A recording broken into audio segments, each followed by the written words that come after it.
Hi everyone, I am here with the Tarot of Echoes. This is a deck that I created and released recently. It was in pre-order format in December 2023 and January 2024. Pre-orders are now closed for this deck. And this India version does not come with a guidebook. It will have one in the mass-produced one that will be coming out with US games in the future. I'm not sure exactly when, but for the purposes of this video, I wanted to go through the cards with you and explain and give you my reasoning behind the cards and why I did what I did.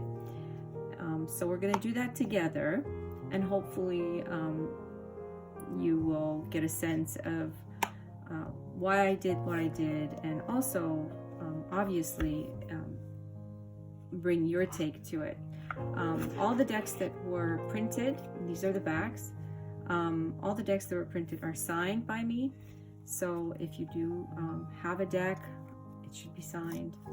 And if you do get one from someone, make sure that it's signed because they're all signed. So there you go. And we're going to do this together. Okay, so I'm going to go through some of the images. Actually, I'll go through the whole deck with you, and I'll explain some of the meanings behind the cards and how I see the tarot deck, at least in this particular case. I'm not going to go into an elaborate discussion on the meanings of the cards. I will kind of maybe talk about it a little bit, but this is meant just for the artistic point of view for this deck. So here you have the Fool, and he seems to be static, but in actuality he is not. He's already gone through his journey, and he is now in the Valley of Dreams, a place where everything is possible, and if you have the bravery to get there, you can achieve and fulfill your dreams. However, his journey has been treacherous, and right now he's actually in front of these cliffs. He has this little dog with him, and because of his bravery, because of the fact that he was able to do this journey by himself, the spirits of the valley have gifted him a set of wings with which he can actually finish his quest. And right now is the moment where he's looking over the valley where he now needs to fly off to. So he's at the point where he's going to fly. So this is why you kind of see him staring into the distance. He does not have a flower, but he does have his little dog with him. The Magician. The Magician here is a female, and she's also an older female. She's not young because her wisdom has come through age and also from her experience. And in the case of the Magician, normally you have all the elements within, like the represented in the card: the pentacle, the sword, the wand, and the cup. And here, the Magician has everything that she needs within her. She has, all the elements to work her magic. She is actually using the wand to draw the energy from the sky, from the storm, and also tap into the energy of the storm. And she's channeling that energy into her palm, through her body, and then able to create a new life form. So this would be a beautiful rose. And that's just something that we need to think of, because in order to manifest things, you have to will them into being. So the Magician has the drive and the energy to will this flower to be created. She's channeling her energy and also using the elements in order to create it. So it's not just an external usage of tools. It's also an internal one, a channeling, if you will, of energy. So that's why the magician here is tapping into the energy of the sky and also her own energy, and ultimately the earth, because the energy is going into the earth. The High Priestess. The High Priestess traditionally is a very intuitive power, right? So she's actively intuitive, and that is something that, you know, we have to think about here. She's also the High Priestess of the temple, and she is the keeper of the knowledge of the temple, knowledge that has been she's gained through, you know, magic and intuition. And also right now she is in the process of infusing the pool, the pool here, which is a cauldron, actually, the cauldron of knowledge, with moon energy. So keep that in mind, because that's going to come and moving forward, you'll see it. So the High Priestess, you know, she's very aware, and she is not a dormant individual. Even though she seems calm, the calmness is internal, right? She has the knowledge and is actively using it right now, which is, it's a different type of energy than the magician. The magician is more physically active. The High Priestess, she is intuition. She is internal knowledge.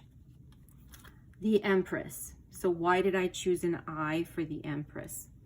Well, the Empress, for me personally, is she embodies all the queens from the minor arcana, right? So the Queen of Cups, the Queen of Pentacles. She is the creative force of all.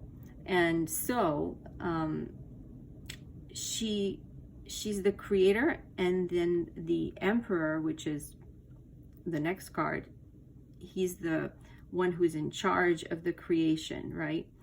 So this is why you see the galaxy. This is the macrocosm, and then the micro is within her eye. So she is actually, it's almost like that explosion, if you will, of creation. And yes, it is a female eye, but at the same time, it's the female energy, because you don't necessarily have to see a female. It's the energy itself. So that's why I chose to show the eye and not necessarily a full pregnant female, for instance, which is a more traditional approach. So here you have the Emperor, and then the Emperor, you do see him, but he's also within his element in terms of he is in charge of the earth. He is a king, but a ruler, if you will. But for him in particular, I wanted him to be, to have this kind of benevolent gaze, because you cannot rule with an iron fist. I think that there's something to be said with understanding your subjects and those who you are working with, right? So the Emperor, he's a wise ruler, but he's, as opposed to the Empress, who's creative force, the Emperor is more of a what do you call it? He rules, and he keeps the world, on a solid ground. And this is why his crown is made out of the mountains. So that is the Emperor.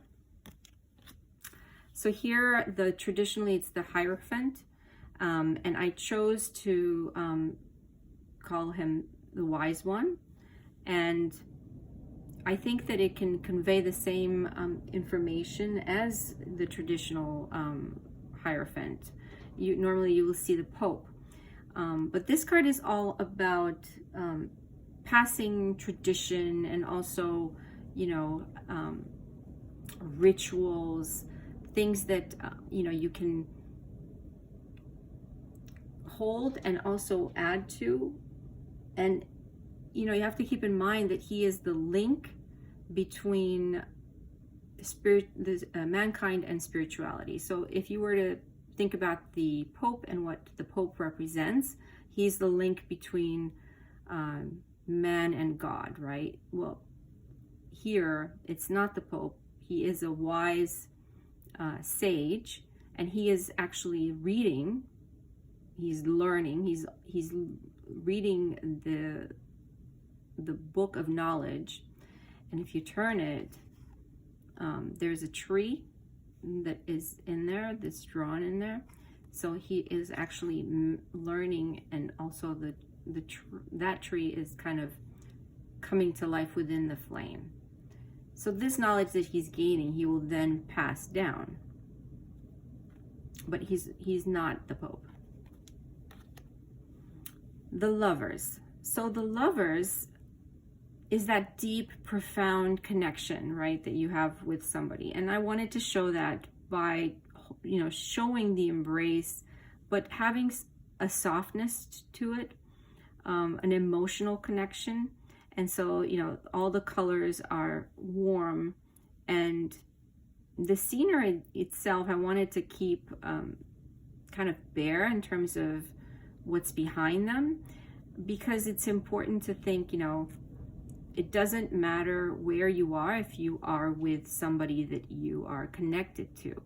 And it's that giving back and forth. So they are within their own world, but at the same time, the emotion that I wanted to convey was the giving nature, you know, that aspect of giving yourself to somebody and accepting at the same time what they offer you.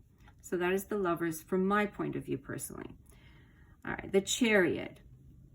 Normally you do see the Chariot with 2 horses, but the whole concept is that you have to kind of take the reins and make sure that you're going in the right direction.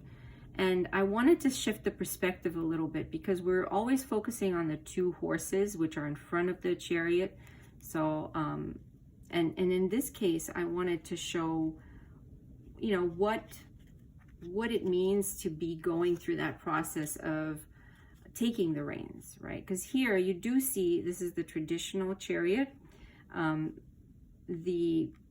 You have the 2 sphinx-like creatures right in front, and he's behind.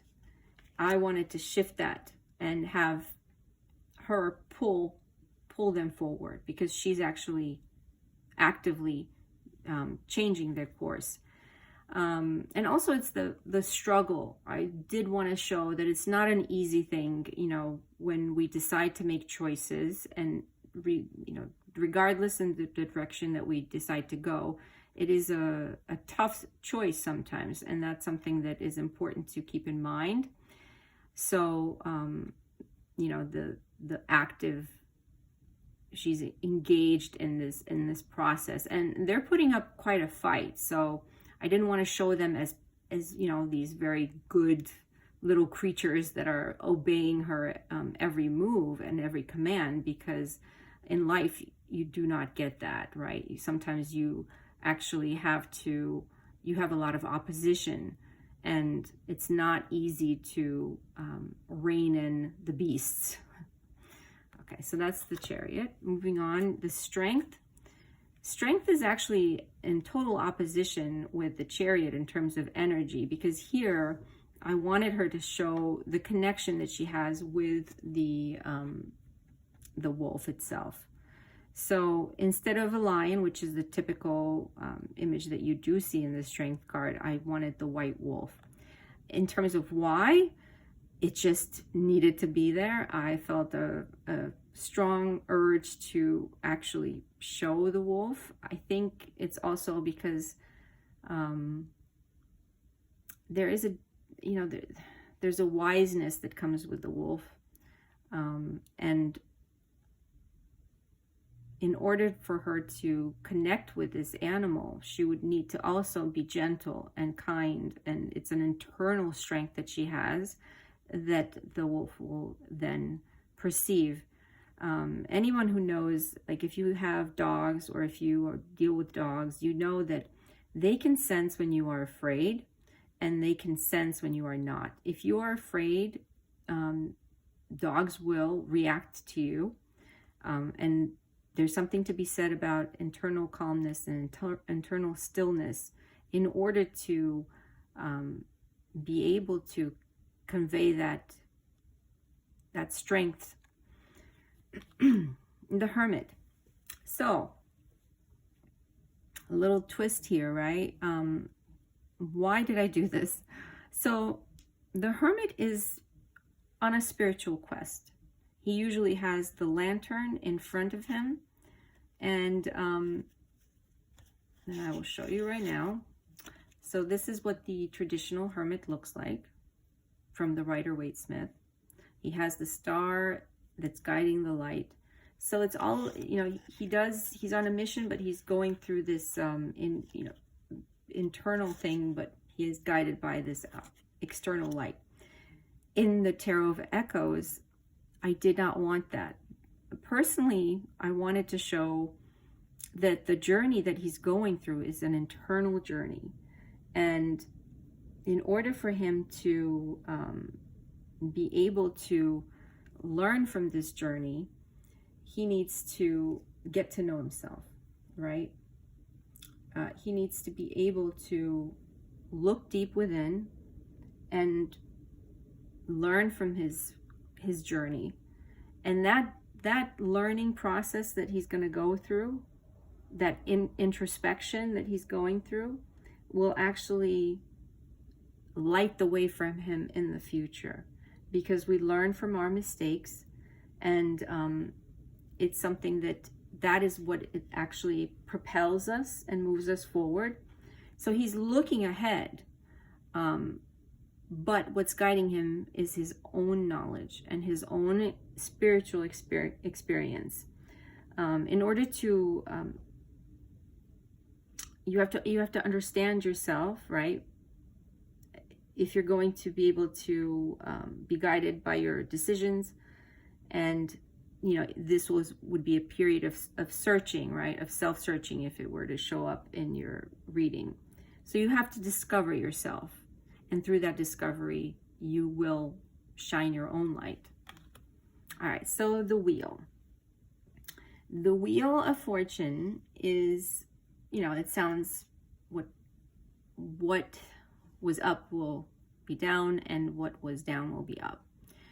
And here you actually have a wheel, but surrounding the wheel you have the runes. So you have a number of runes, and I know a lot of people, they've seen that, they've noticed that there are some runes there, and I'll get to them. But you have to be present, right? You have to be present in the moment. So this is what's going on here. So it's the same individual, but he is actually, in a way, reflected. He's seeing himself from the past and what is the present, and his luck and everything.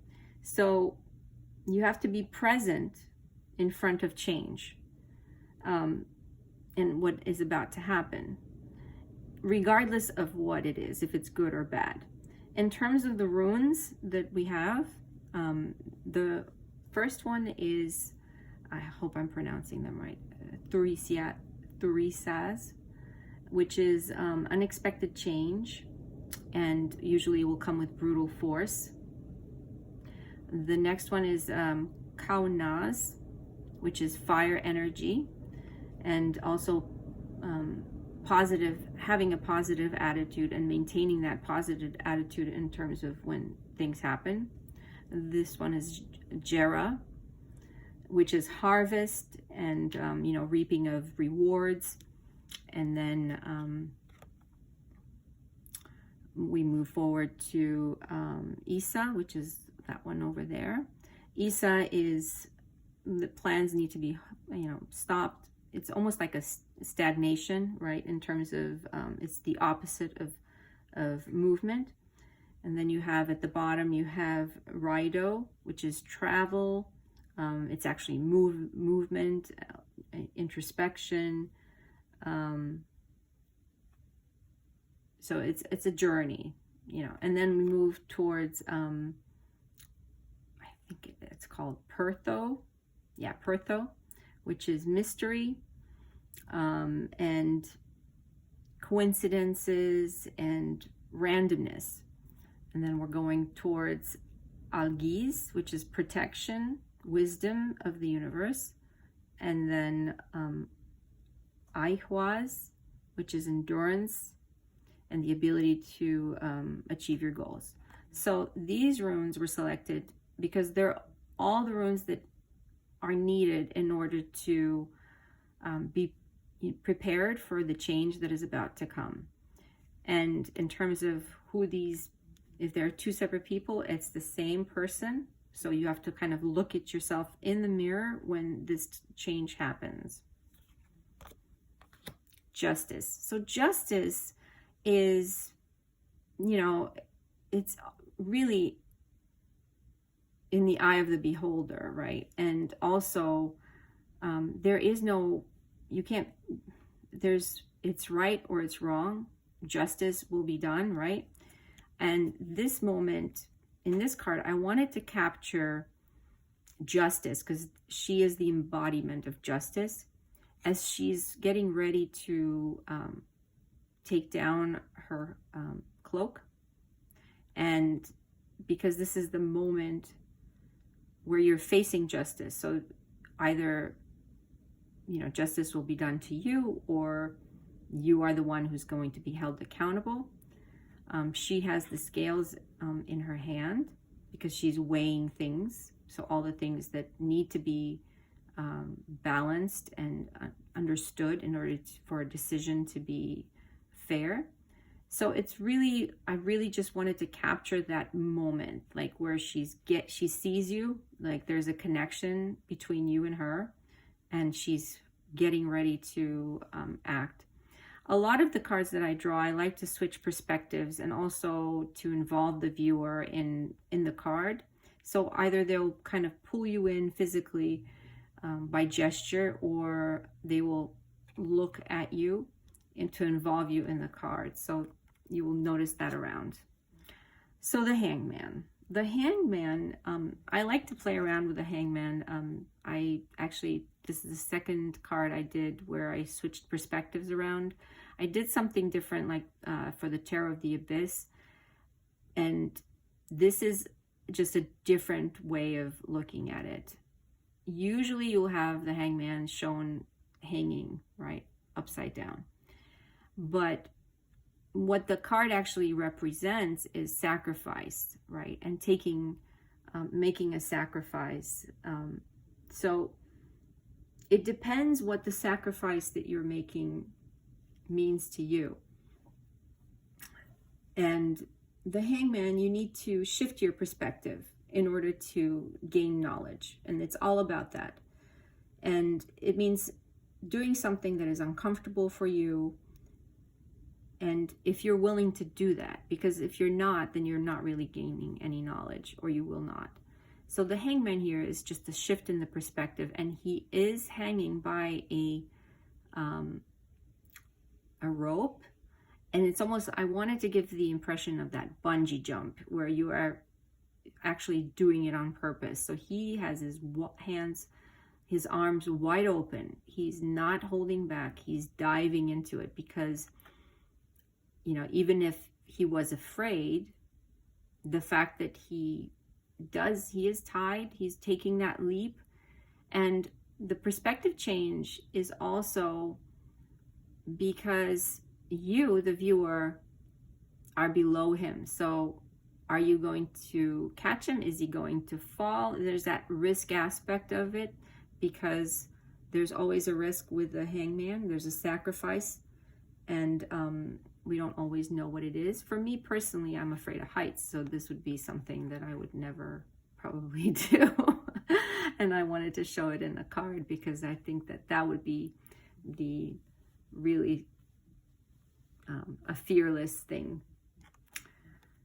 Death. So death here is very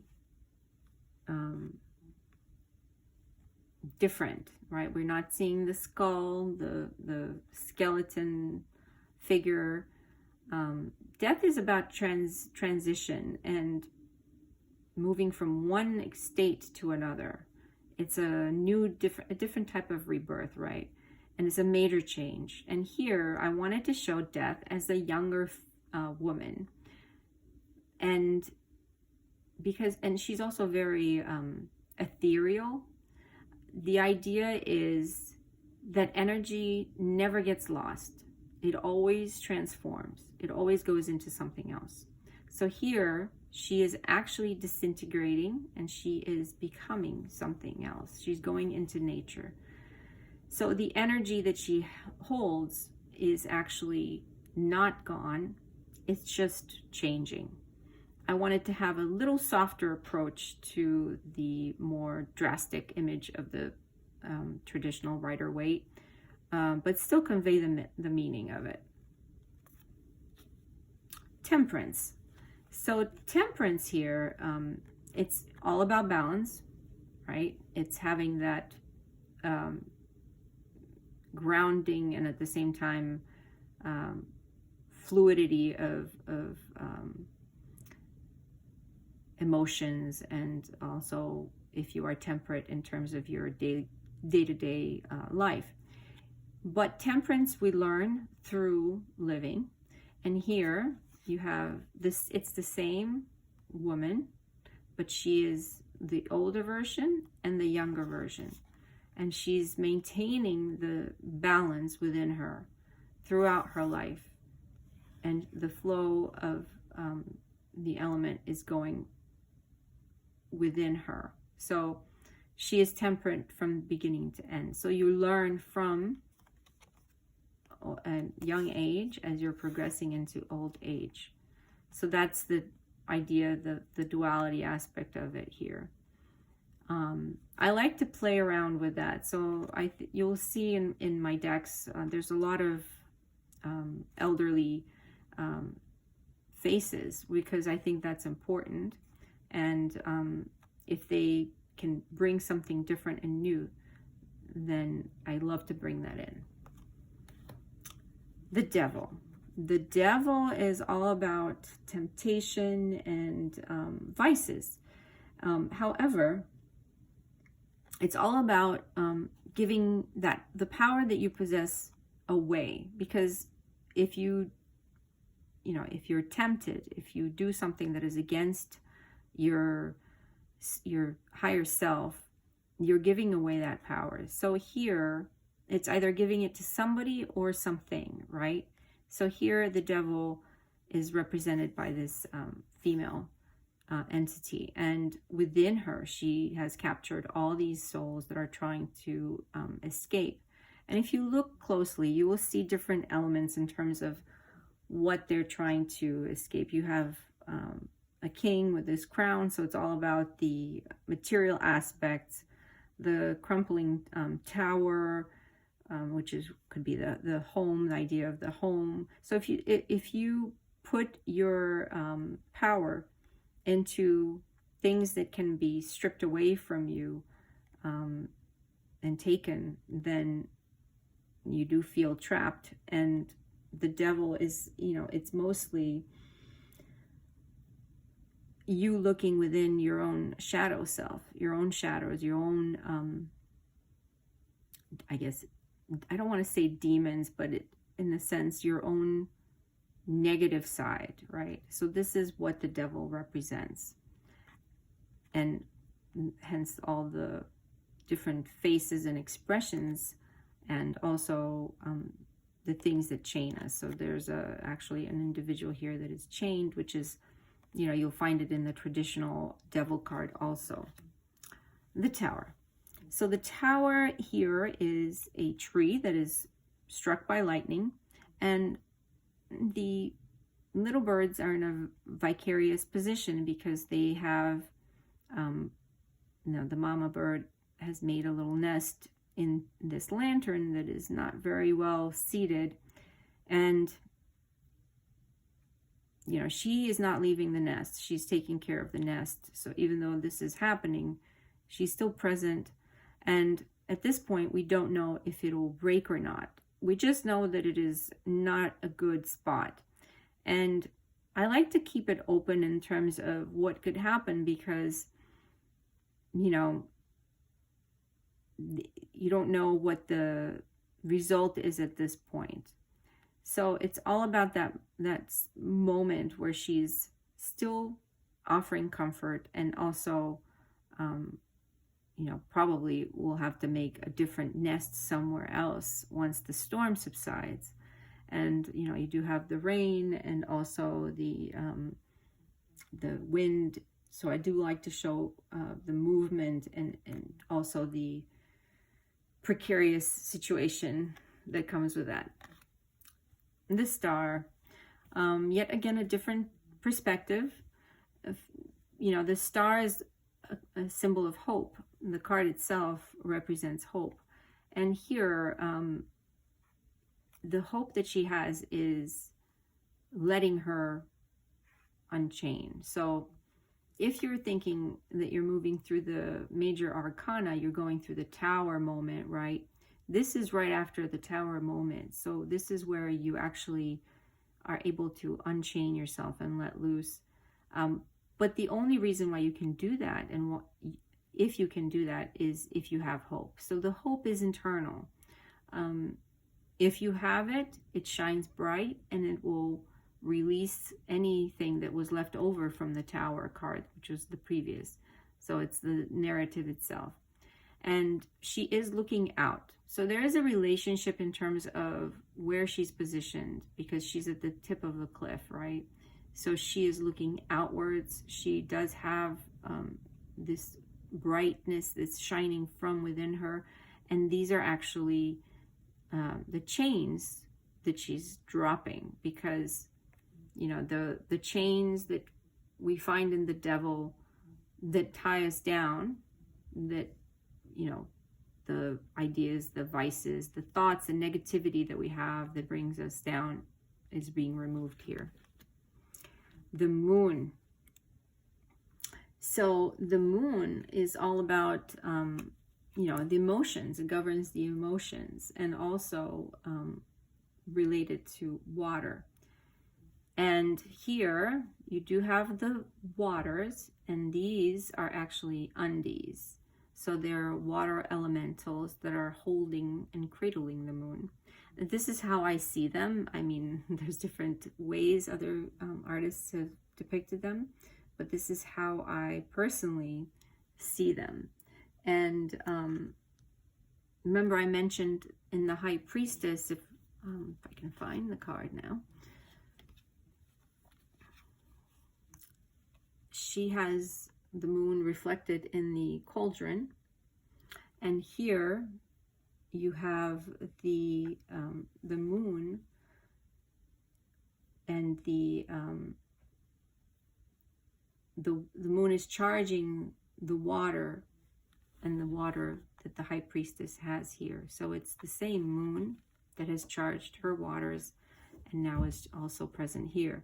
The idea is that, you know, the moon is also very powerful. It has a lot of power in it in terms of the energies, and it's, you know, people can be influenced by the full moon, and also their emotions. The tides can be also influenced. So there's a lot of fluctuation in terms of it, and also the things that are hidden in moonlight are not always clear. So there's a mystical element to it. The sun, so here you have a phoenix. So this is actually the way I see the phoenix in terms of now for this deck. And it's the idea of the rebirth. So the phoenix bird has risen from the ashes, and now is, you know, embracing the sun. She is creating the sun, and actually there's a world that is new within it. So just like tomorrow, you know, is a new day, and the sun is going to shine again tomorrow, like the Phoenix, it's a new beginning. So the Sun is actually a very good card, and I like to see it as a like literally a new beginning, a new life, full of promise. And I did want to remove the baby that usually is the child that's usually in the Sun card. So and here I have the Phoenix. Okay, so awakening. Here it's very different than the traditional card. So I'm going to show you how the Judgment card is. So this is Judgment, right? And Judgment usually is answering, you know, for the trumpet's call, and it's a new rebirth. It has a Christian connotation where it's the dead are rising and they're going into judgment, right?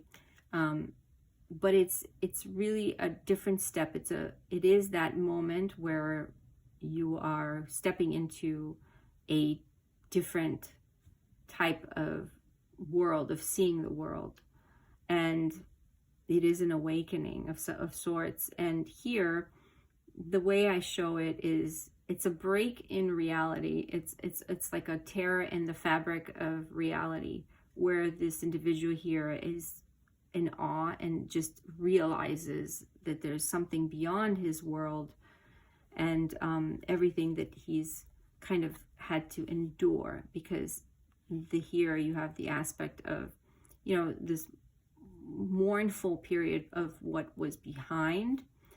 Same like in the Judgment card, where you do have the idea of that, you know, their previous life has ended. So it's that same concept. I have mentioned it before. So if you've watched The Truman Show, it's a movie where, you know, the protagonist realizes that he's actually in a movie instead of a real world. So that kind of came to mind as I was making it, but this is what that is. So the world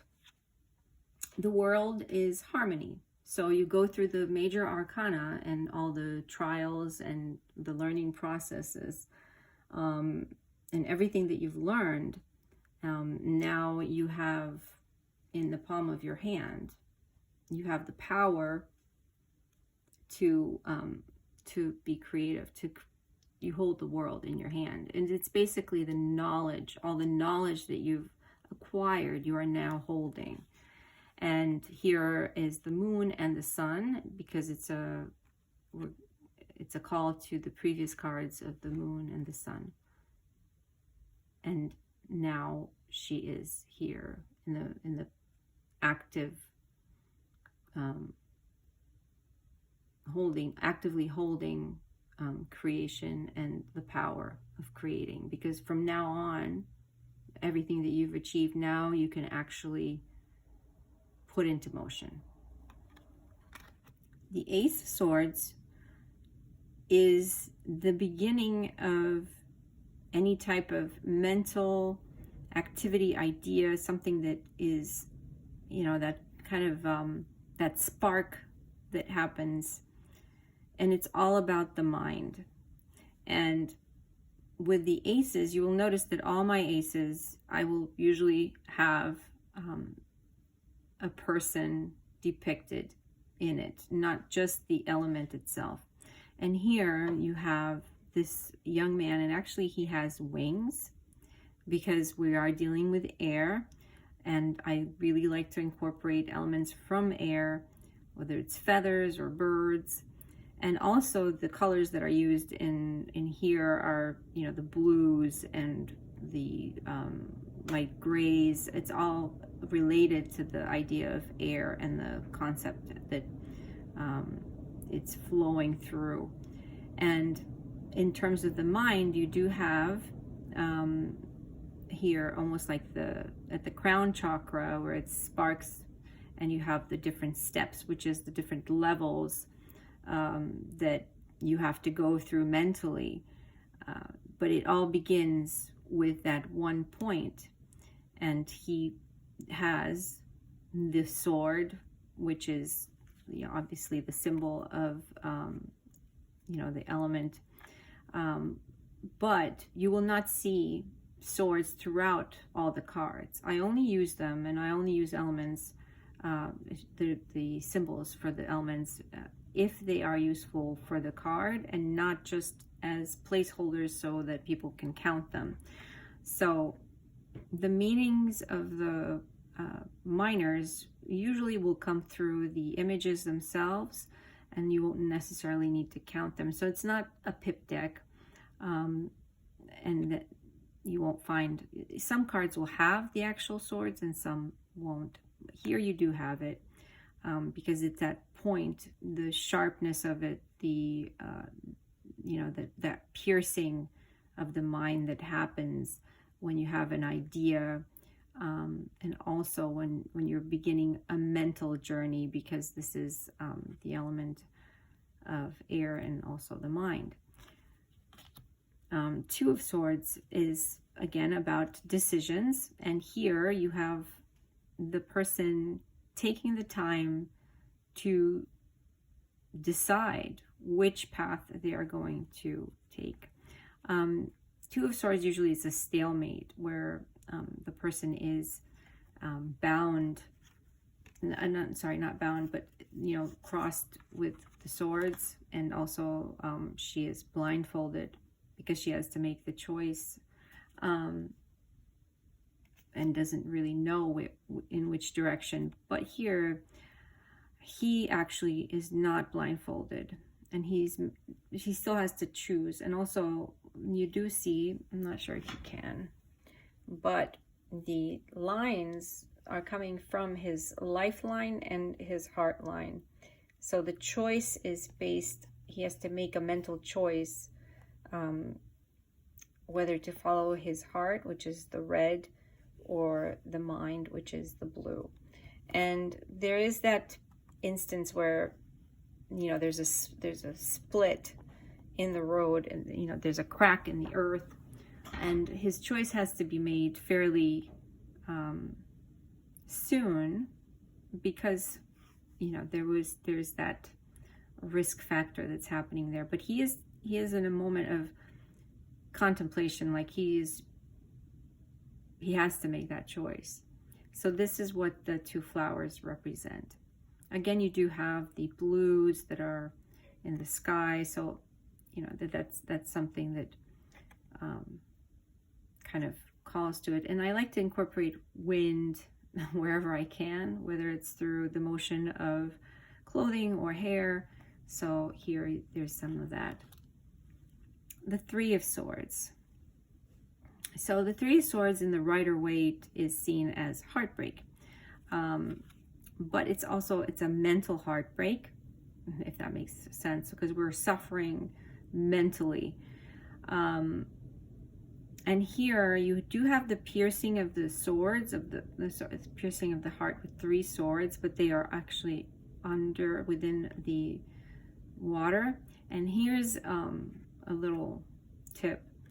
The water that she is actually standing in is from her tears. So she has cried a pool of tears because of this. But she is above it. So at this point, you're seeing her emerge from it. All she has to do is push herself up, even though she has been in that state.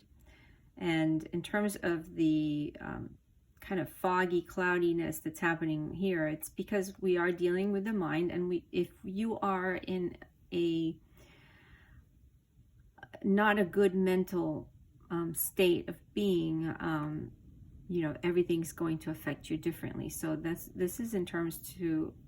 speaks to her inability to maybe think clearly in this moment. So she has to rise, and she can. So that's where you're seeing. The Four of Swords is rest. So it's about a pause, a mental pause. And I wanted to do something a little different, because normally you do see the person lying down either on a bed, or it's just a very static image, and I'm still keeping true to that. However, I do like the idea that you're retreating in your own shell in order to take that rest, because wherever we go, if we stop to take a moment, right, we do tend to either go into a space where we're comfortable and feel safe in. So this is that idea that she is now taking a break and going back within her shell just to rest, just to take a moment to gather her thoughts. And you do have the little bird here because he's watching over her, and it is a peaceful moment. So it's not a anything that would scare the bird away, because she is very almost like in hibernation, I guess. So that is what I was trying to convey there. And also, again, the fluidity of thoughts are kind of going through in terms of how the treatment of her hair is here. So because if you do take the time to rest, then you are going to think more clearly. Okay, so the Five of Swords. So here is a different take again. You see a hand that is coming down, and it's a shadowy hand. It's coming down to attempt to remove the crown from the king. And he's sitting here in a very meditative state, like he's really thinking about what's going on. And so it's the idea of being cheated out of his own crown. So, and if that happens, he will be, obviously publicly humiliated in front of his kingdom. If that happens, if his crown is taken, his status, and that is going to happen. So that it looks like the hand is coming and removing the king's crown. So this is the aggressor. Like traditionally you see the guy having 3 swords and walking away with 3 swords, while the other people have lost the fight and they're walking away obviously upset. Here you have the king, who is the one that's left in a precarious situation. And then, the one who we traditionally see as the guy who's taken the swords, this would be the hand, the shadowy figure. So we see the moment right before this is about to happen, before he's going to lose that. And I chose to depict it as a shadow instead of a real hand, because it's all happening in the mind. This battle. Is somebody out to get him? Is somebody going to be able to take away his status? And instead of showing the after factor, right, where the swords are taken and they're in defeat, I chose to show it right at the moment where it could happen, where something could happen, where he would lose his position. So I like to give cards a little bit of an out, in a way, like it's up to it would be up to the reader to interpret it, if it's happening presently or if it's going to happen. In any case, the king himself he used to be in a very strong position, and now he is vulnerable. And whether this vulnerability is fair, if the opponent that's attempting to remove this from him is an honest person, that we don't know yet. But since it's happening with swords in the mind, the battle is within his mind. And if there is an external influence, it's also a battle of wits and of the mind. So that's why this image is here. Six of Swords. So the idea of moving away from a situation that was not good for you. So here is the burning city, and she's leaving that behind, and she's looking away from it. She's looking towards you, I guess, towards the viewer, to a different place. And she's standing because she's the one who is in charge, who's telling the rower where to go. It's not just, she's not being taken somewhere without her choice. And I wanted to give her that strength where she's in charge of the direction that her life is moving towards. And the rower is rowing this way. So he's kind of steering the boat, turning it so they can leave this area. So she is actually in a different position than the traditional, where you see the person sitting on the boat and she's being guided towards, and here she's actually in charge of it. And also the colors. So I understand, you know, with swords, and if you're dealing with fire here, you know, some people might think, why did she do that? Well, because, you know, the color red signifies, you know, in general, danger, and also something that you kind of were taught to stay away from, right? Fire. So in order to bring that danger aspect into it, I have to bring in some of that color. However, you don't see a very fire energy in terms of element. It's mostly her attitude walking away from it. Seven of Swords. Seven of Swords is, you know, where you're being tricked. And I did want to bring a more light approach to it, because he is stealing their clothes, but at the same time, you know, did they deserve it or did they not deserve it? Is it something that is happening fairly or not? Usually the way it's shown is he's running away with swords from a tent. He's taking their swords, right? So if you think of it that way, then yes, he's taking away their ability to actually exit the water, and he is taking that from them. The Eight of Swords, the whole concept of being trapped in a situation and not being able to exit it, but it's an entrapment of the mind. And so the fluidity here that is shown is her, I guess, because if you have a lot of things going on in your mind, you're not focused. So sometimes this chaotic thing that's happening is actually detrimental, but she is being tied by the chaos that's around, that's actually what she's made out of, right? And her blindfold is not secure, so she could remove it. So the concept that she's being, you know, in a position where she cannot exit is mostly untrue. The Nine of Swords is the card of nightmares and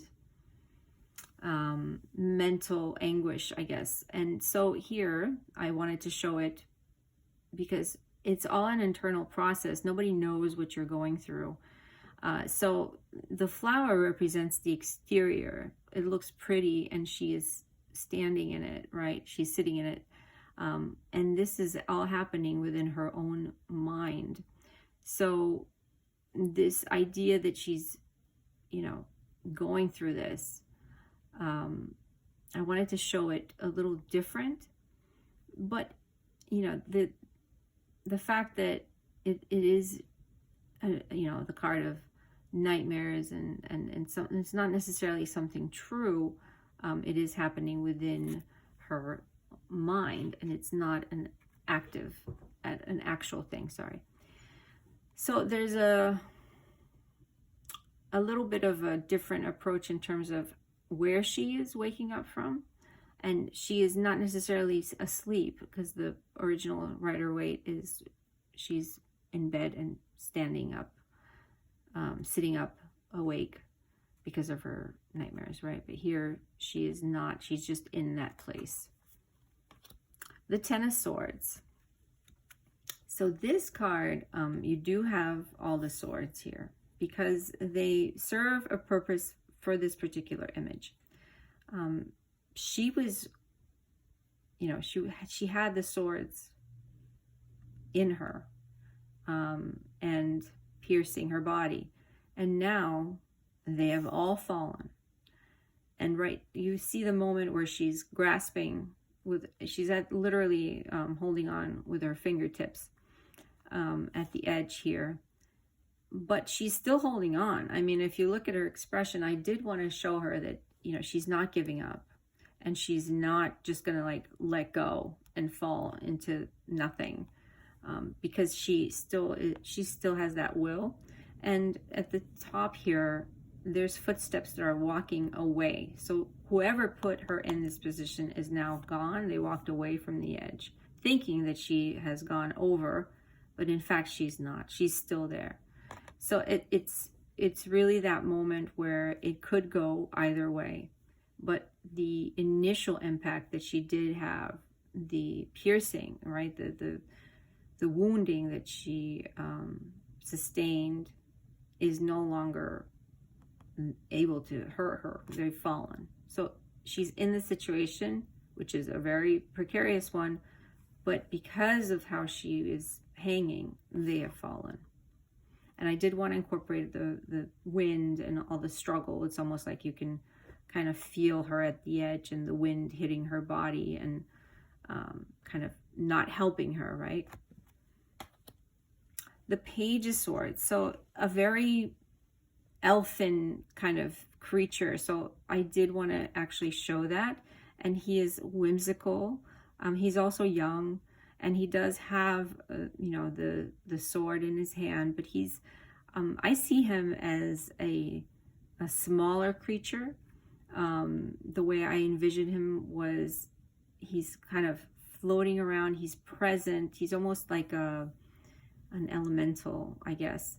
And so he does possess all the qualities of air. So he's starting to wield his sword, and he's getting active, but he's still very young.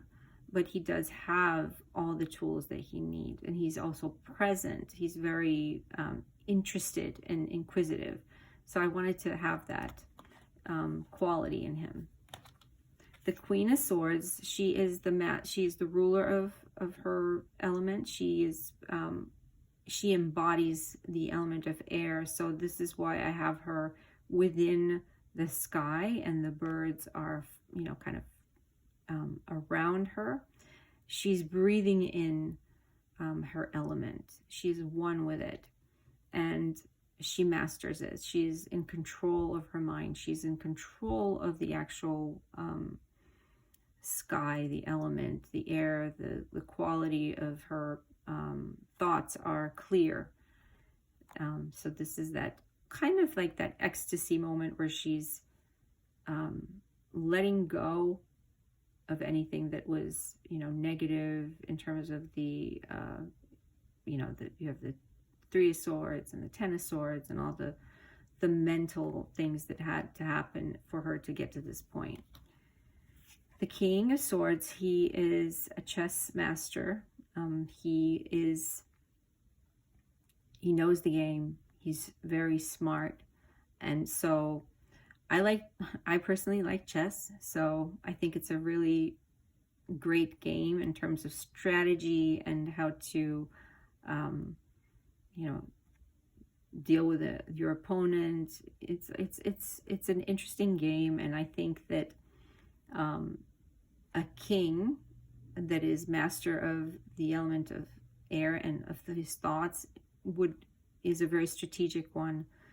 He is very not emotional when it comes to what actions to take. So here he actually holds the king from the chess set, from a chess piece, and I wanted to give him this airy kind of feel, watery feel, in terms of the way things are moving, because the wind is around him. So these two, the king and the queen, possess that type of airy feel to them with intention.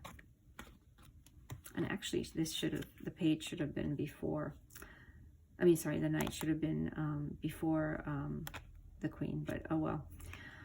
So we'll get to him now. So the Knight of Swords, he is more active, right? More active than the page, more mature than the page.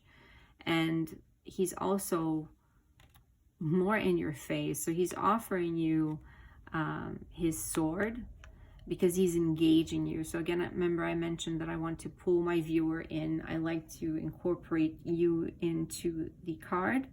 So here he is giving it to you, but at the same time he's pointing up towards the sky. So he's doing like the gesture of the magician, where he's pointing towards the sky, and he wants to involve you in actively, in learning with him. So there's also the feathers there that is also present in the Ace of Swords.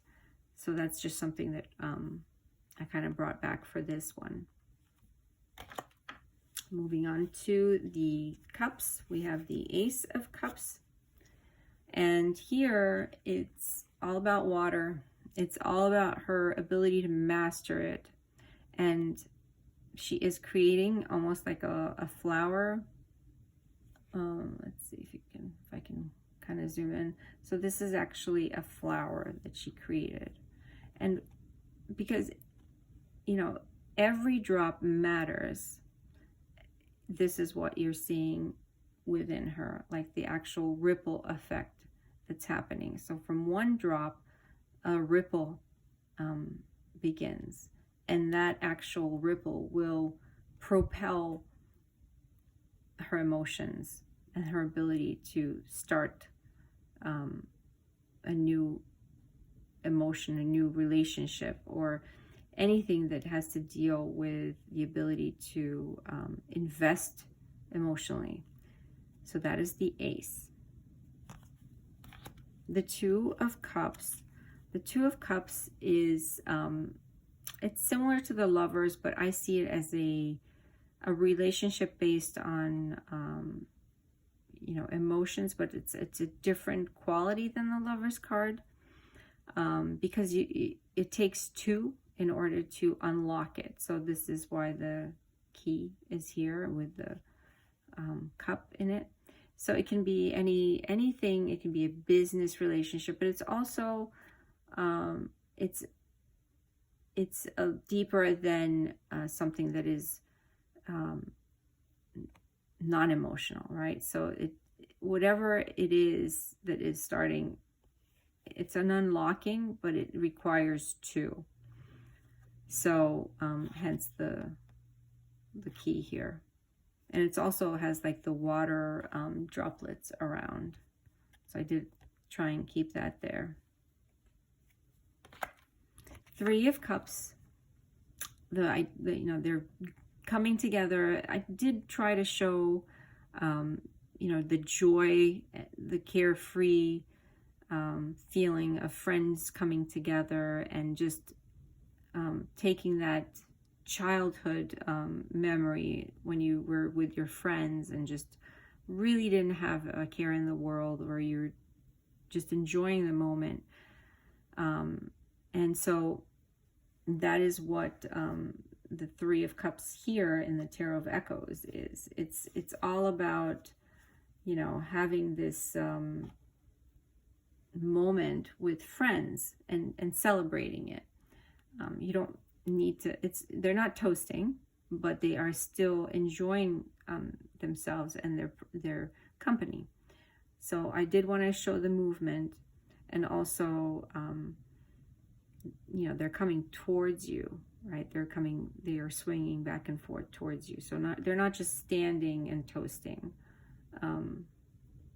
You're kind of involved there. The Four of Cups. So the Four of Cups is, you know, the offering that you do not want. And she's literally putting her palm up and saying, no, thank you. I don't want this right now. I still kept the visual of the hand offering the cup from the Rider-Waite-Smith. But in the Rider-Waite-Smith, the person is looking down and they're not engaging with the cup. They're almost like ignoring it. And I believe his hands are folded, his arms are folded in the original one. I wanted her engaged. Like, she knows what she's getting and she just doesn't want it right now. Doesn't mean she won't want it in the future. She just doesn't want it right now. So that's what this is. The Five of Cups. The Five of Cups is the mourning over the spilled goblets, and it's the idea of crying over spilt milk. But here she's crying over the flower and the flower that's lost its petals, the poppies. But behind her, there's a whole field of it. So she just needs to turn around and see that there's lots of poppies that she could collect. She also has her hands covering her ears, meaning she doesn't really want to listen to anything that would, kind of draw her out of her period of mourning. So the coloring that I chose it's like a sunset, because she, at this point, she does not see the light of day. She's very within her own sadness, and doesn't realize that, again, it'll start fresh tomorrow. So that's the idea behind this. The Six of Cups. So the Six of Cups is the card of melancholy. And to me, it's, you're going back into your past, you're thinking of your childhood, and here he is actually holding a toy boat that he used to play with, and it's coming through the window. The water is actually the symbol of his emotions, his that are coming back to him, and also the thoughts that are coming through with those emotions. And if you look closely, I'm going to see if I can zoom in. So you have his childhood memories are on his arm. So these are like little people that are running towards the boat, and there's a person holding a kite. So he's remembering all these things that he experienced. So that is the card. The Seven of Cups is, you have all these dreams that you're trying to fulfill and catch with the dream catcher. So these are the different dreams that she's looking for, and she's actually sprinting towards them. But you have to make a choice. You can't have all of them. She's not going to be able to catch all of them. So I did want her to be with her feet up in the air, like she's not touching the ground, because that's the idea that she's unrealistic in a way. So she is kind of jumping towards them, but she's only going to be able to catch a couple, if any. But she's still I wanted her to be joyful and kind of into her action. she really believes that she's going to catch these. So yeah, and then the fact that she's not grounded, that's also something that I do tend to show in the Seven of Cups. Eight of Cups. So moving away from a situation that is no longer good for you. And how do you show that? Well, here I'm showing it with color because I'm not showing the goblets that he's walking away from, but I do want to convey the idea that he's leaving something behind. And he's already in the color world, right? He's in a colorful world. He's leaving the black and white behind, and he's moving towards a better life. And the perspective is different. It's a little like, I guess in the original one, he's walking to the side, but it's at nighttime because the moon is out in the original right away. Here, I wanted to show that he is, what he's leaving behind is clearly not good for him. So the easiest way and the first thing that came to mind was, to show how, it depends on if you have colored lenses to see the world through. So it's a question of perspective and how you interpret it. The Nine of Cups. So the Nine of Cups is that contentment that you have everything that you want. And she's an elderly woman, and she has the butterflies around her and in her palms. So she has, gotten to a point where she's emotionally fulfilled. She also has the wishing well in the background. And this is actually, I'm Romanian, so there's a lot of wells in Romania in the countryside. So this is one of the wells that I actually saw while traveling there a while back. So that's just, I wanted to have an elderly woman again, because emotionally speaking, she has achieved it. And if you show somebody that's, a teenager or a 20-year-old, I mean, you have experience, but you're not at the 9 stage. You would be at the 4 stage, four of cups. I mean, number 4 stage versus 9, because numerologically she's progressed to a state of emotion that she is now very grounded in. The 10 of Cups, the happy family. So here you have the family and the baby, and it's the traditional card that originally was, but I shifted the perspective. You would see them from behind, where they're looking at, I believe it's like a rainbow of cups. So I wanted to engage the viewer in their intimate moment where they're connecting, all 3 of them. So, and behind you do have this landscape, which is clear skies, meaning, their life moving forward is a happy one. And you see the type of how she's gazing, she's looking at him and he's looking at the baby. So it's like there's a triangle of emotional connection happening there. Page of Cups. Page of Cups here is involved in the activity that he's doing. So he is connected with the element of water. He's holding the goblet, and from the goblet, he's pouring the fish back into the river.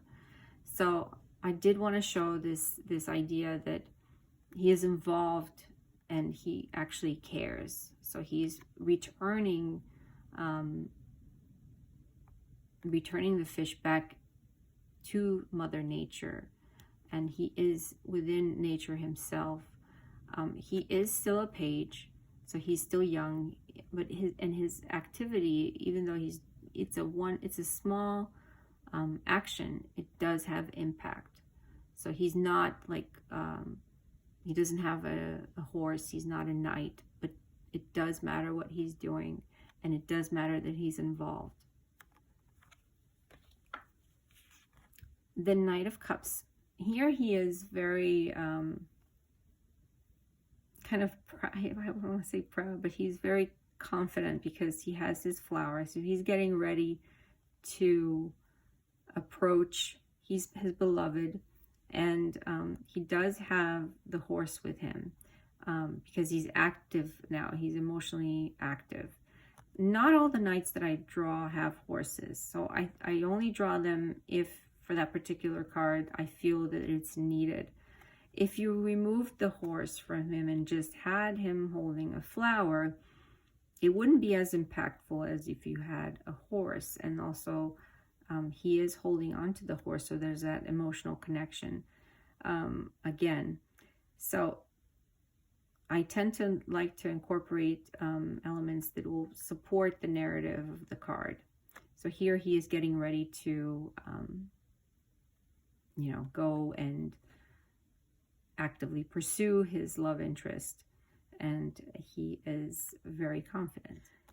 So the Queen of Cups here, we catch her in a very intimate moment. I wanted to show her almost in a more meditative state where she's going in within and listening to her own emotions, because that's how she becomes confident and able to master them as a queen. And because she's so in tune with herself, and at the same time, she represents the element of water. Here she is listening to the sound of the waves that are coming from this shell, because she is connecting with that aspect of water. And also remember that the moon is, influences the tides. So there's a definite relationship between her, the water, and the moon, at least how I see it in terms of the Queen of Cups. She's gentle, she's very loving and confident, and also able to nurture and provide emotional support, because she is so balanced in her own emotions. But this is a moment where she's actually listening to what the ocean is saying, to what her emotions are saying, because that's the only way that we can be I guess the word would be fulfilled, because she doesn't need to wonder anymore. She's already in tune. Okay. The King of Cups. The King of Cups, he is a gentle, loving king. I wanted to show that part of him, the part that offers generosity and emotional balance. And here he's, that aspect of generosity comes through here, where he is offering water to this little bird. And the fact that the bird is not running away says a lot, because that means that she knows that he will not harm her. He is there, to help her instead. He's gentle, and that's something that I really wanted to bring forth and humanize. Like I like to humanize my characters, the archetypes, because a lot of people have a hard time connecting with them. So I think it's important to bring those elements of humanity through. So that is the king. In terms of, the water is present, because again, he is connected to the element of water. And then we move into wands. And here we have the Ace of Wands. Now, you might say that I did not incorporate a person in here, but I actually did. Because if you look closely, within the flame itself rises a figure. It's that moment where you light the candle and the light starts to shine on things. And in this case, since we're dealing with wands and the creative energy of fire, this is that moment where she rises from within the flame, and she represents creativity and that power that once lit will spread, and it will spread through the entire suit of wands. Okay, the Two of Wands. So the Two of Wands, it's similar to the Rider-Waite, where the person is looking in the distance for something, perhaps a new place to go to. But here I have her within the boat, like she's actually left land and is now looking for this place where she's going to settle. In a way, when I was making this, I was thinking, you know, if the person from the Six of Swords, we're going, you know, she's left the fiery waters and now has decided to settle. Right now she's going into a more creative stage for the Two of Wands, you know, because we're progressing through the minors. This is where her next step would be. She would look out and try and find a different place. So now it's becoming a more active pursuit through fire, right? Before you had the Six of Swords, which was the mental.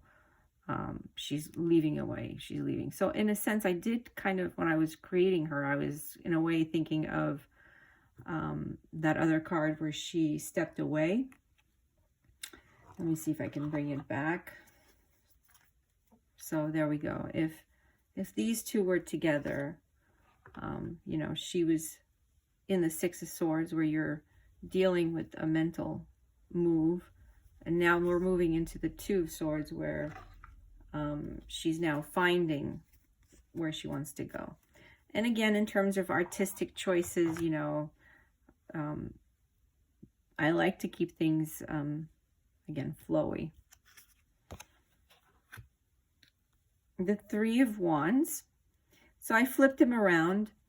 I wanted him, you know, to face us, because that way we can look at his expression and kind of understand where he's coming from. He is excited, but at the same time, you know, he's calm. Like I see him as an intense individual who's looking, you know, he's waiting for the boats to arrive. He's waiting for his investments to come. But, you know, he's confident. So it's a different take, I guess. So instead of, you know, where you're looking towards the outside and you're not seeing the boats, you're seeing them here, and you also see the water. I try to show the water as much as possible when it comes to, you know, the action that's going on. Like if there's going to be boats, there should be some water. Even though we're dealing with wands, he is holding a wand, so the intention is there. Four of Wands. So Four of Wands is, you know, about celebrating and anything that would give you joy, you know, a birthday or a party, a celebration where people get together, and the energy of that. And there's, you know, there's so many ways that I've seen it done. You know, people gathering and dancing, but dancing to me says a lot. So there's especially the energy that gets involved in dancing, where you create energy by dancing, right? And the music itself creates energy. So it would make sense to have that as a Four of Wands. And you do have in the background, you can see other people that are enjoying the festivities. So I wanted them to be in that moment, like a snapshot of how they're enjoying themselves. And, you know, the leaves are falling. So you can almost hear the music in the background. The Five of Wands. Five of Wands is about conflict, right? And it can be a conflict that is between two individuals or multiple ones, but just showing the idea of conflict is not that easy, to be honest, you know, because there's you do have the guys who are fighting with sticks, and it can be a playful fight or a competition. Usually it means competition. And here I figured, like, the images kind of came to mind of rams that are, you know, kind of butting heads, and the two individuals that actually are very headstrong, you know, and are in this competitive stance, like who's going to back down, who is going to win. And at this point we don't know, because in a way they're on equal footing right now. So it really would depend on other cards that are surrounding. The Six of Wands. So the Six of Wands is about being, you know, your accomplishments are being seen. And usually we have people around the Six of Wands. The Six of Wands shows a man on a horse traditionally, and he's celebrated and everybody's around him. They're rallying around him. But I decided to kind of show a different side, because in our lives we do have moments where we celebrate, but that doesn't necessarily mean that we have to have the people right there to show appreciation for us. There's also an innate sense that your ancestors can be watching over you and be proud of you, of your achievements. So it's not always, you don't always have to make a big deal out of it. It's almost like, you know, that you are being appreciated and celebrated for your efforts. And so here, you know, she climbed this mountain and is at the top of the mountain, but she's alone. And there's the rainbow, which is, you know, she's, you know, she sees the rainbow. At the same time, the rainbow is being held in the palms by her ancestors. So these are actually her family, her ancestors, who are watching her and who watched her on this journey and now are celebrating in a way with her. The Seven of Wands, you know, having the upper hand and showing that even though you are being confronted from different areas and people are coming after you, you still have that upper hand. Showing it it's not that easy. So there's like different angles where you can do that, where you can show him standing up like he is with the stick fighting off people. But I wanted him to be a kind of a master archer, where he, you know, even though these guys here have all the spears at him, he is not backing down, you know, like his expression shows that he is very determined to stand his ground and get out of that situation. Kind of like a Robin Hood, right? So he is within the woods, and he's not hiding, he's not afraid. So that was, I like to play with the angles. Like if you were to be around him, what would be the more interesting angle? The Eight of Wands. This card is not an easy card to show, because we're so used to seeing all the wands flying through the air, or the horses that are riding, which are excellent depictions in terms of explaining the idea that swiftness, things are happening quick and fast. And I had to sit with this for a while, because I did not want to show wands. I didn't want to show horses.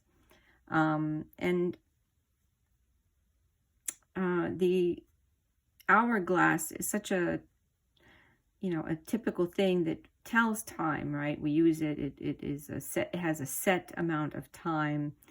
When we watch it, the grain go through an hourglass, you get the sense of every second that is passing.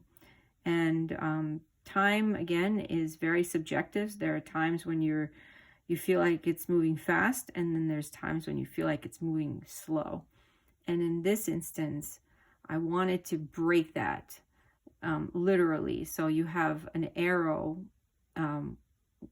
with the fire at the tip, signifying, the element itself, and also the fact that it's moving swiftly and speed, and it's destroying the hourglass, because time no longer is standing still. It is, it's now everything's moving fast.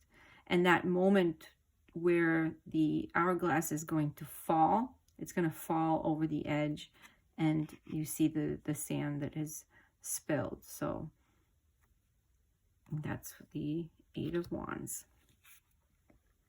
The Nine of Wands. So the Nine of Wands, he's protecting his family. I wanted to show what he was protecting, because why do we show him, why do we see him, in the Nine of Wands, we see him, having standing in front of all these wands, and he has a bandage on him, and he's definitely not happy. And I wanted to have that area where, what is he protecting? Why is he there? Why is he doing this? He's still standing, and he's still on guard. And I figured, why would somebody do that, right? Like, what would propel you? Sometimes it's for others, not just for yourself. And having his family there with him is kind of the image that kind of just popped into my head at one point. And if you look closely, they're also right behind him. So there's that support system. The woman is definitely, she's not scared. She's looking you straight in the eye. And he, even though he's been through a lot, he's still there. He's still standing. So the Ten of Wands. The Ten of Wands is, a card where you want to say, what are you doing? Like, why are you carrying this? And usually you see the guy carrying the batons, the wands, right? Like here. And, it just, when you see that, you think, why is this person doing this without asking for help? So I'm trying to push that boundary a little bit. Like, if you were to see this, he's obviously not doing so well in terms of, the weight of this on his back. He's carrying his whole house, his home, and the people that are within. It's like, it's a lot to carry. And so if he would just perhaps ask for help. And I wanted to show in a way that it's not the moment to take on more responsibility. It's the time to kind of know when to ask for that help. So I decided to put the house on him, and he's on all fours. Like, he's no longer standing on his feet because the weight is too much. The Page of Wands is a very energetic page. She is a dancer, and you can feel her joy and her exuberance come through. She is, playing her instrument, the tambourine, and I wanted to show her in that, again, in that active instance, that active moment.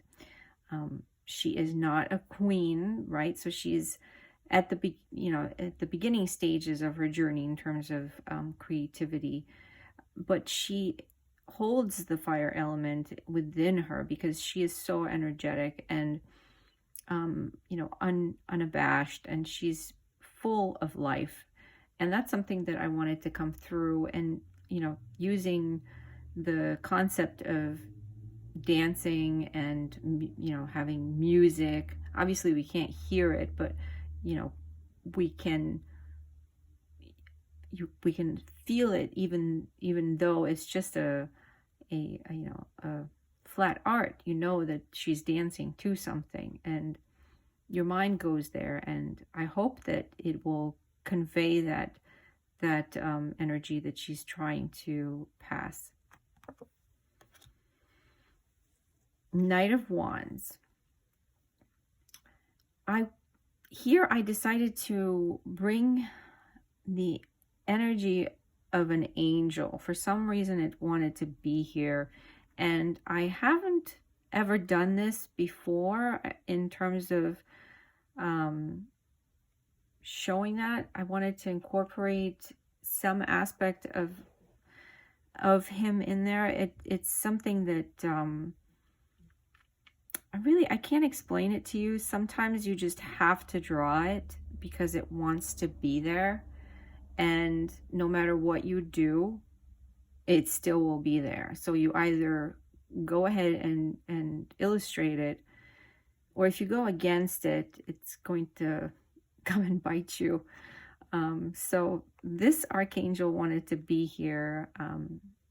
I see him as Michael, and I have the fire. He has the fiery sword in his hand, and he is, went through some battles himself. His clothing is ripped, but in my version, if you think of the qualities that he would represent, he's active, right? Because he depicts the Knight of Wands, and he's there for you, ready for battle. He can handle the sword of flame because it won't burn him. It's something that is innate for him. And I decided to have him kind of stare at us in a way, and you'll see that also in the moving forward in the King. He has this gaze where he's kind of looking through your soul, and hopefully it comes through. The Queen of Wands.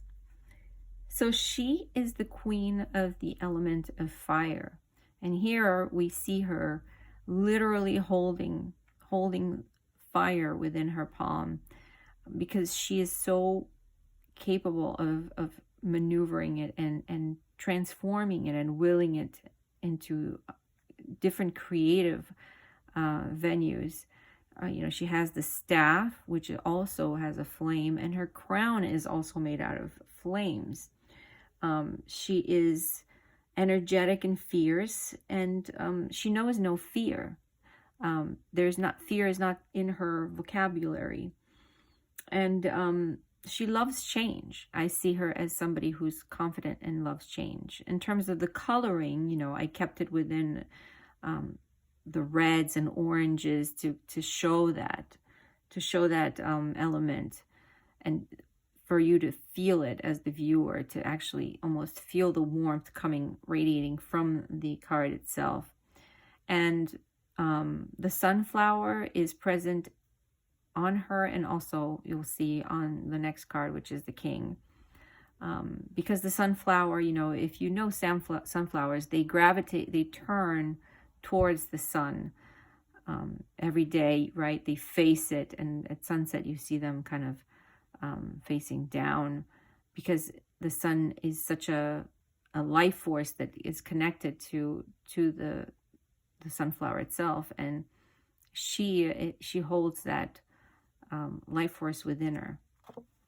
And here we see the King of Wands. Again, you do see the sunflower present, and he is also wielding fire, but he also has a friend with him, and this is a dragon, a fire-wielding dragon, because he not only, like, he's the type of king who will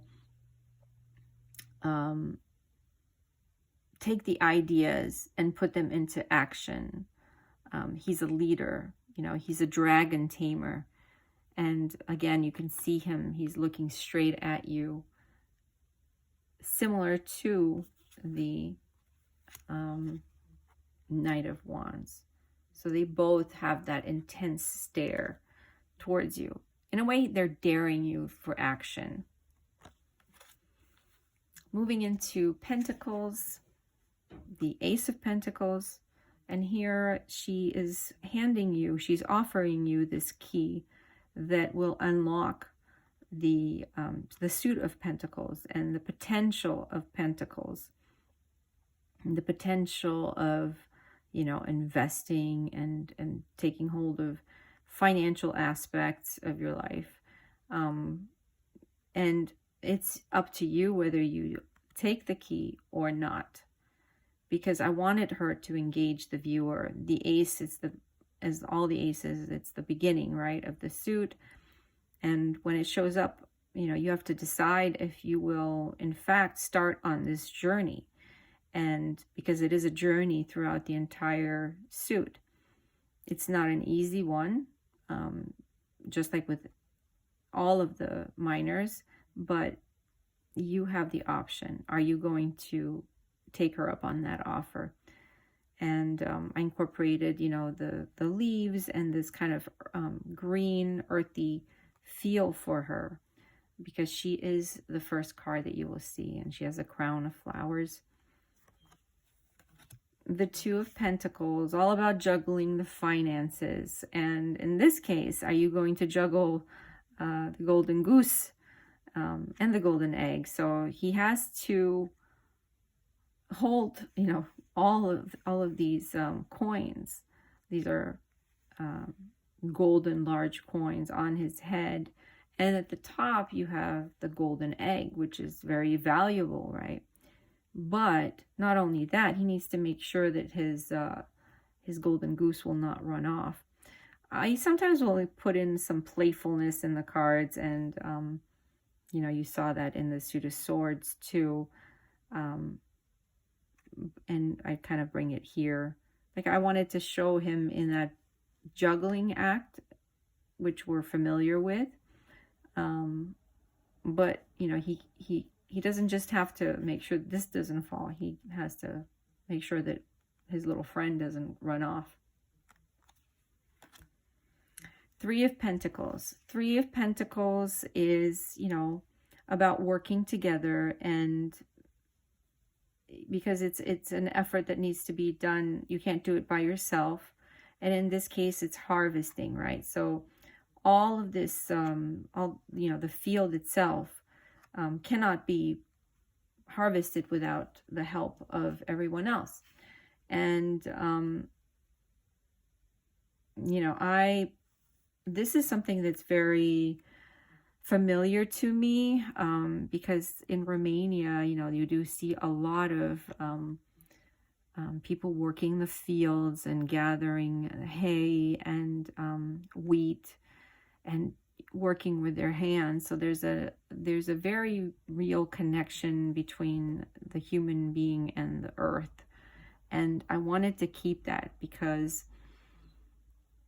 it's important to stay connected. And, you know, Pentacles deals with the element of earth and grounding, and also being connected with Mother Nature and everything that it represents. And here, you know, it's, instead of, you know, the traditional one where they're kind of building,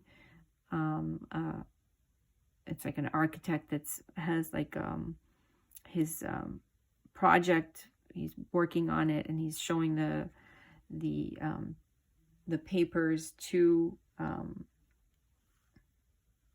I guess the people who hired him. Here they're all working together to you know, harvest this, and just keeping it like in a very warm toned so that the colors of the field and the sky kind of blend in. So there's a lot of harmony in terms of the colors that come together.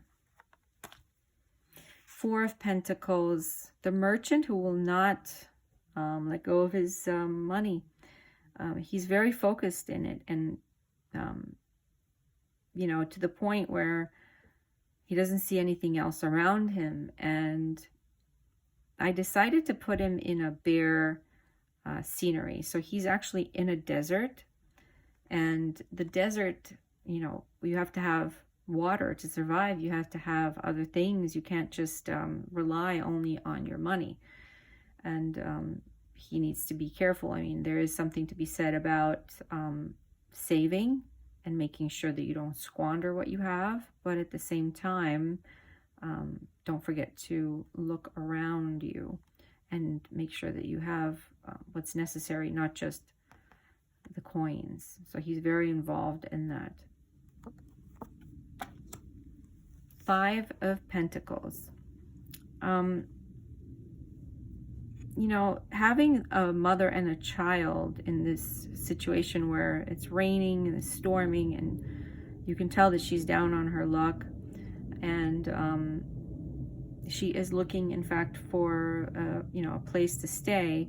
Everything she has is within her bag, and I wanted to see the emotion on their faces, because in this card, the fact that, you know, it depicts the idea of perhaps a loss of home or loss of finances. It's not just you know, you're losing the material, but it also impacts your livelihood and also perhaps your family. So I wanted to show that in her expression, you know, the fact that she is worried, and the child is, you know, he's a small child. In terms of the background, you know, I like the architecture of European houses. I'm used to it. I tend to draw what I know. It does look like a cathedral. I try to keep it within the Rider-Waite, where I believe they're in front of a church, and you know, they're being kicked out. It looks like, at least from my point of view, it's they're in church. There's like some stained glass windows. So it's just the idea that she is looking for a home, and she's looking for a space, and hopefully she'll get it.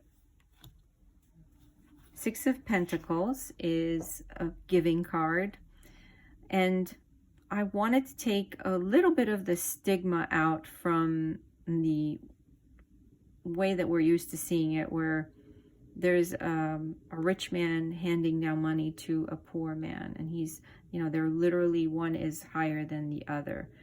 And giving should not be that way. I think that I wanted to see it more without a social class, and just the act of giving, the act of finding joy in helping someone else or something else. And in this case, she's feeding the pigeons, and using an elderly lady was just, it just felt right to do that. And she is just so immersed in this. She loves her pigeons. I mean, I could probably make a whole story about her, how every day she goes and she feeds the pigeons, and the pigeons will wait for her. So there's a relationship that she has with them. They will flock to her because they know that they can trust her. So they are also offering in return their loyalty, and you know, their presence is making her happy. So it's a give and take at the same time. She's not just offering them the bread, but they're also giving something in return for her. The Seven of Pentacles, where he is collecting the harvest. He's actually, you know, standing and picking the ripe fruits from the tree. It's a period after you've spent a lot of time taking care of the tree and making sure that, you know, all the fruits grow right. And, you know, it's just that I wanted to capture that moment where he's really picking them, making sure that they're all right. And he has a bag full of them. The Eight of Pentacles, the violin maker, where he is working on the violins, and you can see them hanging. I like to show, it's almost like a non-modern instances. So majority of the decks that I've made the scenery will be from some medieval period. It's just something that I do, and I feel comfortable illustrating that. So here he is working on his craft, and, you know, putting the time and the effort into creating all his violins, and at the end it'll be a beautiful instrument that somebody else can enjoy. The Nine of Pentacles, and here I just wanted the concept of contentment in her space, financially content, right? She's financially content. To me, she's similar in terms to the Queen of Pentacles. She isn't quite there, but she has reached a point where she is comfortable. And I did not put the bird in. I just felt that in this particular case, she didn't need it, because she is within this moment where she's stopping to smell the roses, to actually enjoy her garden, and nothing else. It's a very peaceful time for her, and in terms of her wealth and her material stability. The Ten of Pentacles. So passing down knowledge through generations, and here you have a grandfather that is showing his two grandchildren. He's explaining the role of plants and herbology in this case, because that's useful information. And, you know, nowadays very few people actually know it, but in the old times a lot of people were very familiar with the plants that are growing around and how they can help and use them as medicine. So now we're very focused on the pills that we can get, but we don't really know what's in our backyard and what is exactly useful for us. So this is that moment where he's explaining what this plant is, and you know, it's a knowledge that he finds important, and it will be useful for them in the future. So it's just that, like, capturing that moment. The Page of Pentacles. So the page, you know, he's active here. He's not a knight, but he's running through the field. And I wanted to have the earthy quality to it. Like, he is in a rush. And why is he in a rush? Well, he has a coin in his hand and he has a bag full of it. So where did he find this? You know, what is he going to do with this bag now, with the money that he's found? Is he going to invest it? He's very young, so, you know, he has to be really careful in terms of how he goes about spending that. But he is, you know, he has an idea, and I wanted to have that expression on his face where he's like, found this coin, this bag. I mean, I would think as a page that he's earned it. So he has it now, and now he's like contemplating what he's going to do with it. And he's also excited, and he's running through this field. His dress is not of a rich person, because he is, you know, he's not there yet. The Knight of Pentacles is very in tune with the earth. he holds a like a little pot with acorns and the sprout. So he's gonna have a tree eventually, but he is here nurturing that. So there is the active force of the Knight in Pentacles, since we're dealing with wealth and the material aspect, where he is, you know, he is active, but in a different way, where he's taking care of this plant, so it'll become eventually a tree, and that the acorns are already within the earth, so he's already prepped them. The Queen of Pentacles, she is connected to Mother Nature. She embodies material success, and is dressed in fine clothes because she has achieved that. I wanted to show her as a generous nature and bringing in the bird. Like, the bird is here because, you know, she feeds it every day and she takes care of it. So I did remove it in a way from the Nine of Pentacles, and I brought it in here because for me it made sense to incorporate that here, since she is, you know, she's elderly, she has gray hair, she is within nature itself, and she's welcoming. You know, you can trust her.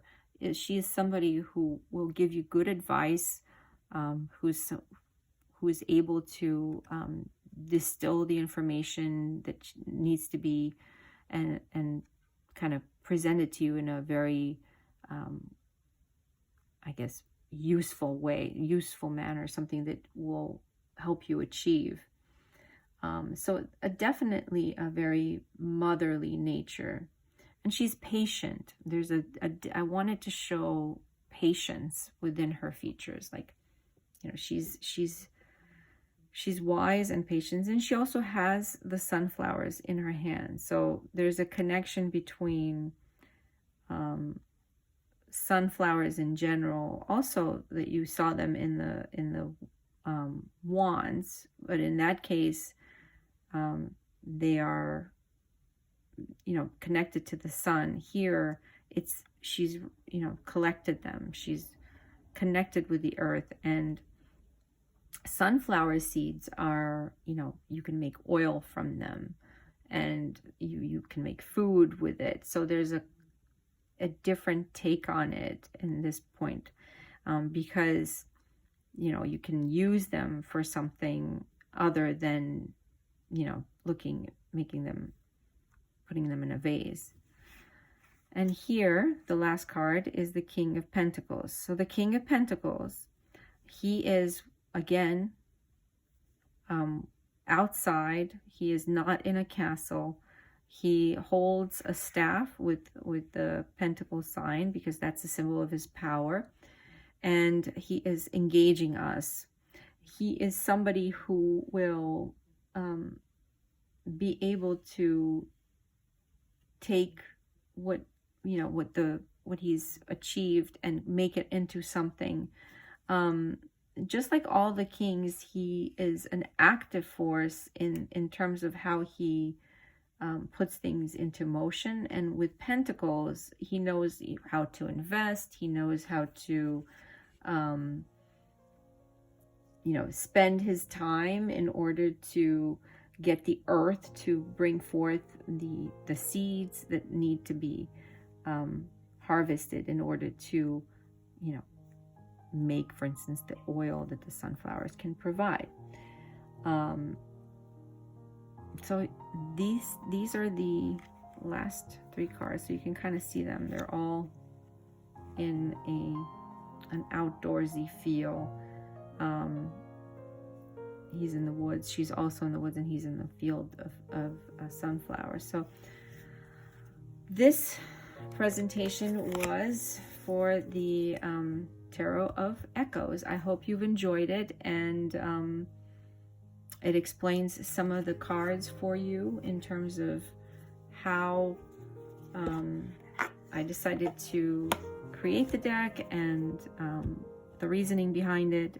Again, there will be a guidebook for this. It will be coming mass market, and you will be able to enjoy it then. Thank you so much for watching, and I hope you will enjoy the Tarot of Echoes.